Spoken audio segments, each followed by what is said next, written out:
வணக்கம் மக்களே, இன்றைக்கி என்ன செய்கிறேன்னு பார்த்தீங்கன்னா உருளைக்கிழங்கு பஜ்ஜிங்க. Evening snacks. இந்த மாதிரி ஸ்நாக்ஸ் வீட்லேயே நீங்கள் பசங்களுக்கு செஞ்சு கொடுத்தா விரும்பி சாப்பிடுவாங்க. பசங்களும் ஆரோக்கியமாக இருப்பாங்க. முடிஞ்ச அளவுக்கு ஸ்நாக்ஸ்லாம் பசங்களுக்கு வீட்லேயே செஞ்சு கொடுங்க.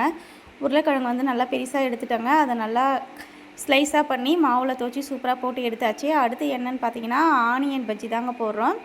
நல்லா பெரிய ஆனியனாக எடுத்து நல்லா சூப்பராக வட்டமாக கட் பண்ணிவிட்டு ஆனியன் பஜ்ஜியும் போட்டாச்சு, உருளைக்கிழங்கு பஜ்ஜியும் போட்டாச்சுங்க. இன்றைக்கி எங்கள் வீட்டில் ஸ்நாக்ஸ் இது தாங்க.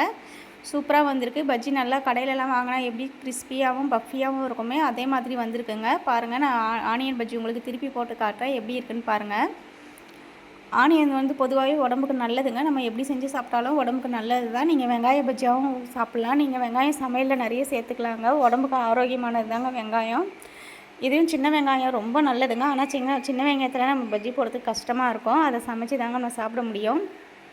பாருங்கள், பஜ்ஜி எல்லாம் போட்டாச்சு, சூப்பராக திருப்பி விட்டாச்சு. எப்படி வந்திருக்கு பாருங்கள். பஜ்ஜி வெங்காயம் தனியாக பிரியாமல் சூப்பராக வந்திருக்கு பாருங்கள். நம்ம உருளைக்கிழங்கு பஜ்ஜி எப்படி இருந்துச்சோ அதே மாதிரி தாங்க வந்திருக்கு. நல்லா கலரும் மாறிடுச்சு.